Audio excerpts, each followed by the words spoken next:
Hello guys, কেমন আছো তোমরা সবাই? প্রভাতী কিচেন লাইফে তোমাদের স্বাগত জানাই।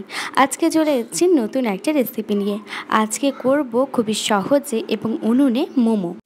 হ্যাঁ গাইস, আজকে আমি তোমাদের উনুনে মোমো তৈরি করে দেখাবো। প্রথমে ময়দা নিয়ে তাতে কিছুটা পরিমাণ লবণ দিয়ে ভালো করে মিশিয়ে নিতে হবে।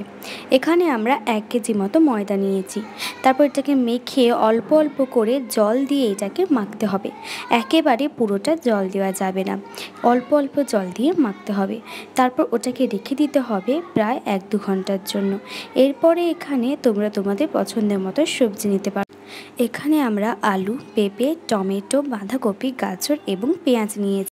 এরপর আগে থেকে ডো করে রাখা ময়দাটাকে ভালো করে লেচি কেটে অল্প করে তেল দিয়ে বড় করে এবং পাতলা করে এটাকে বেলে নিতে হবে। একটা কড়াইতে তেল গরম করে এখানে যতগুলো চাও ততগুলো ডিম দিয়ে এগুলো ভালো করে ভেজে নাও।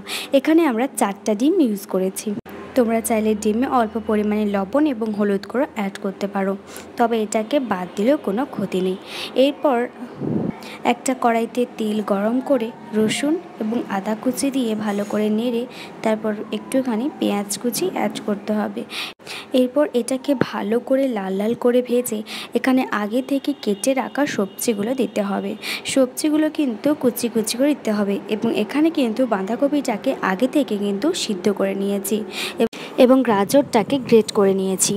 এরপর এখানে দিয়ে দেব অল্প পরিমাণে লঙ্কা গুঁড়ো এবং অল্প পরিমাণে হলুদ গুঁড়ো এবং দিয়ে দেব স্বাদ মতো লবণ দিয়ে ভালো করে এই পুরটাকে কষিয়ে নেব।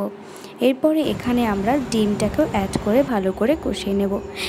আগে থেকে বেলে রাখা ময়দাগুলোতে এই পুরটা ভরে এখানে নিজেদের ইচ্ছে মতো শেপ দেবে। এখানে আমরা দোকানে যেভাবে শেপ দেয় সেভাবে দেওয়ার চেষ্টা করেছি, জানি এতটা ভালো হয়নি, বাট যেরকম করা যায় করেছি। তারপর একটা ছাঁদা বেলায় বা থালাতে তেল মাখিয়ে রেখে এই মোমোগুলোকে দিয়ে দিতে হবে। তারপর আগে থেকে একটা হাঁড়িতে জল গরম করার জন্য বসিয়ে দিতে হবে। এরপর এই ছাঁদা বেলাটাকে ওই হাঁড়ির মধ্যে দিয়ে দিতে হবে। তারপর 5 থেকে 10 মিনিট ফুটিয়ে নেওয়ার পরই তৈরি আমাদের টেস্টি টেস্টি মোমো। তারপরে মোমোটাকে আপনারা সসের সাথে সার্ভ করুন। আশা করি আপনাদের ভিডিওটা খুব ভালো লেগেছে। যদি ভালো লাগে অবশ্যই চ্যানেলটাকে সাবস্ক্রাইব করে দেবেন এবং ভিডিওতে একটা লাইক দিয়ে দেবেন।